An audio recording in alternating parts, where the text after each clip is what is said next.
কসবাতেও হেলে পড়া বাড়ি, শুধু হেলে পড়া বাড়ি নয়, হেলে পড়া বাড়ির ওপরে আরেকটা হেলে পড়া বাড়ি এই কসবায়। হেলে পড়া বাড়ি তো একটা আছেই, হেলে পড়া বহুতল, তার উপরে আবার পেছন দিকে একটা বহুতল, সেটাও হেলে পড়েছে ওই হেলে পড়া বাড়ির দিকেই, ওই হেলে পড়া বহুতলের দিকেই। এখানেও কি ওই রকম পুকুর বোঝানো, এখানেও কি জলাশয় বোঝানো, এখানেও কি বেআইনি ভাবে বহুতল করা, তারপরেই হেলে পড়া? সরাসরি চলে যাব রৌনকের কাছে। রৌনক,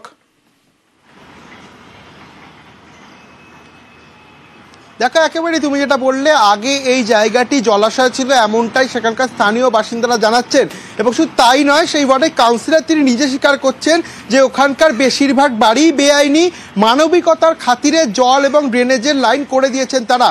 এছাড়াও যে বাড়িটি এই হেলে পড়েছে সেটি কিন্তু 8 থেকে 10 বছর পুরনো, এবং হেলে পড়ার পর যাতে ভেঙে না পড়ে তার জন্য সিমেন্টের বিম দিয়ে একটা ঠেকনা দেওয়া হয়েছে। সেই বিষয়টি কাউন্সিলরের চোখে 3 থেকে 4 বছর আগে আসে।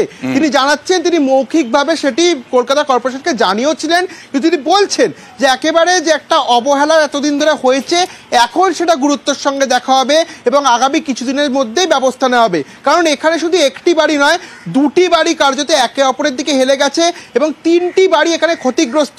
একেবারে বিপজ্জনক অবস্থা রয়েছে বাড়িগুলি। অনেক জায়গাতেই হেলে পড়া বাড়ি আছে, আবার বলছি রৌনক, কলকাতা শহরে অনেক জায়গাতেই হেলে পড়া বহুতল আছে, কিন্তু সেগুলো হেলে পড়া মানেই ভেঙে পড়া নয়। এখানেও কি ভেঙে পড়ার আশঙ্কা রয়েছে নাকি?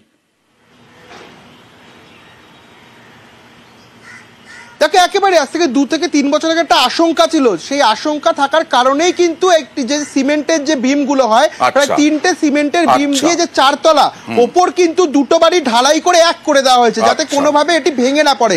সেই সাপোর্টটি যখন দেওয়া হয় তখনই কিন্তু কাউন্সিলরের নজরে আসে এবং কাউন্সিলর বলছে যে সেই বিষয়টি তিনি কর্পোরেশনকে জানিয়েছিল, যে এতদিনে কোনো রকম ব্যবস্থা এই বাড়িটির প্রতি নেওয়া হয়নি। কি বলছেন?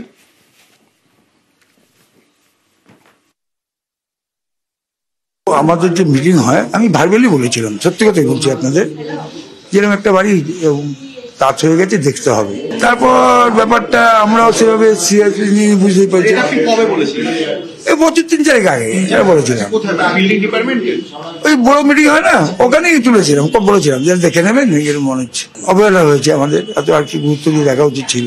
তো আমি জেনেছি এবারে যেহেতু ঘটনাগুলো ঘটছে 2-4টে জায়গায় হয়েছে, আমি সোমবার যাবো, আমি ডিজির সঙ্গে কথা বলবো, মেয়রের সঙ্গে কথা বলবো, যাতে ব্যাপারটা গুরুত্ব সহকারে দেখা হয় এবং এতগুলো মানুষ আছে তাদেরও যেন সেফটিটা চেঞ্জ হয়।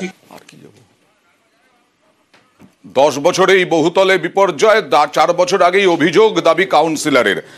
রৌনক, এখন কি ব্যবস্থা নেবেন?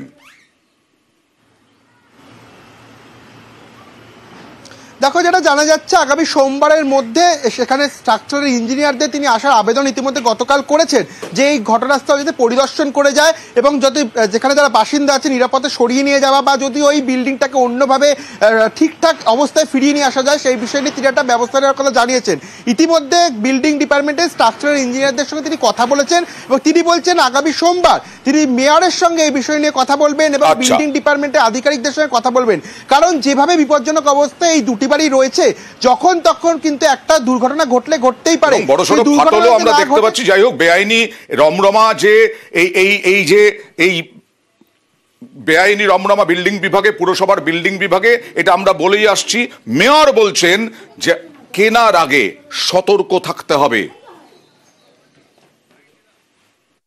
রেরাতে রেজিস্ট্রেশন না থাকলে ইললিগাল প্রমোটারদের কাছ থেকে ফ্ল্যাট কিনবেন না। এটা গভর্নমেন্ট অফ ইন্ডিয়া তাদের রুলস করে দিয়েছে যে রেরা রেজিস্ট্রেশন কম্পালসারি। দেখবেন যে বিল্ডিং এর পেছনে স্যাংশন আছে কিনা, ওই বিল্ডিংটা কর্পোরেশনের খাতায় আছে কিনা। যেরকম চুরির মাল কিনবে, যে চুরি করে সেও যেরকম অন্যায় করে, যে চুরির মাল কেনে তাকেও পুলিশ ধরে। এই ক্ষেত্রেও যদি ইললিগাল বাড়ি কেউ কিনে থাকে তার নিজের দায়িত্ব, তার দায়িত্ব কখনোই পৌরসভা বা কেউ নিতে পারে না। আর নোটারি করে দয়া করে বাড়ি কিনবেন না, সেটা ইললিগাল হবে। ট্রান্সফার অফ প্রপার্টি অ্যাক্টেও সেটা ইললিগাল।